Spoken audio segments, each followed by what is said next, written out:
Hey there, Space Cats! After a massive drought of creative energy, I have my mojo back!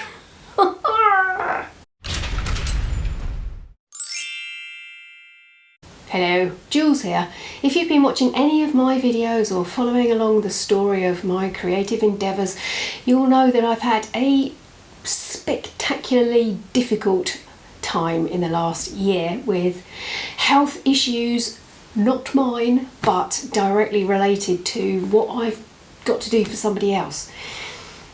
Yeah, that has definitely not been easy, and I think it just had a massive effect on what I wanted to do, and the only thing that was really keeping me going was making sure that I made some sort of content for YouTube once a week. So sometimes I made things that I really liked, like this. Sometimes I really struggled, like this. And it wasn't made any easier by the fact that my old studio at home was taken over by a creature. Actually, not just one creature, many creatures. And I shared that creative space with garden tools and drills and saws and random shoes and basically people's stuff. This, it turns out, is not conducive to the creative spirit. But it just so happened that a place I had my eye on that has dedicated artist studios in it was coming up for rent. So it'd be rude to turn it down, wouldn't it? On the 1st of June this year, I moved in and it was a blank shell. There was nothing in here apart from white brick walls.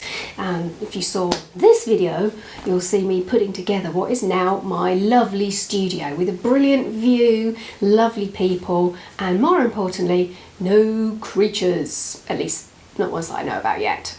And it was that move, that change of scenery, that suddenly kick-started my creative energy again. So if you are finding it really difficult, if you feel really stuck by something that's happening in your life or your situation, then maybe you need to radically change one thing, like I did with moving from the comfort of my own home into a purpose-built place. And there is nothing in this studio that I don't want in here. So it's got all my paints, all my pencils, paper, knickknacks that I find inspiring, a couple of photographs, and that's it. I've been inspired to buy a few more supplies and artist materials to try, and there's an artist who's in one of the other studios who's got loads of stuff, and she's really happy for me to try out things that she's got. So we're going to be doing a bit of swapping there, methinks. This creative energy hasn't meant I've just wanted to paint more stuff. It's meant that it's spread into other areas of my life. Over the weekend, I made this.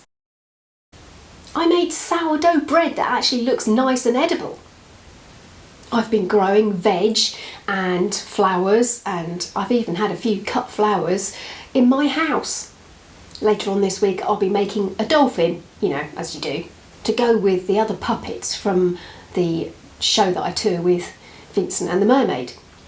And last but not least, and this has given me the most excitement yet, is for the Isle of Wight Story Festival next year. I'm going to be doing a combination of storytelling and art installation. More of that to come later, but I'm in the moment of creating this thing and thinking about what I need to curate to make this art installation. I was so excited this morning, I was almost crying. It was that emotional. So why am I telling you all this? The reason is, well, I just wanted to share it because basically I need to get it out there. But also, if you are going through a similar thing, maybe you're a really creative person and you've just got to that point where you just think, oh, this is now becoming a chore. Well, you need to stop. You need to find the thing that's going to help you change your energy from being meh to woohoo. Maybe you need to do a new creative endeavour. Maybe you need to change your environment like I did. New materials, brainstorm a new idea. Or make some scones. I find when all else fails, making scones is the answer, particularly if you've made the jam that goes with it. And milked the cow, made the cream. Okay, maybe that's a step too far. And on Saturday I was in the fabric shop that's in my town, and I found some material that I quite liked. I mean, you know, it was farm animals, and what that said to me was a bag. So instead of having a bum bag, or what Americans might call a fanny pack, I thought I'd like to make one of those bags that straps diagonally across. So you've got the strap coming up over here, and then it comes under your arm, and you've got the main part of the bag here.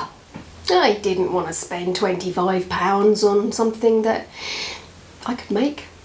So I spent Saturday morning making myself a bag, and it kind of works. Here it is.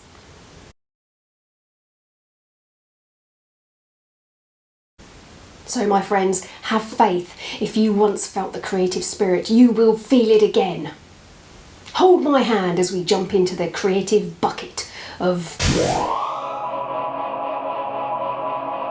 Hold my hand as we jump together into the bucket of creative waffles. Nanu nanu.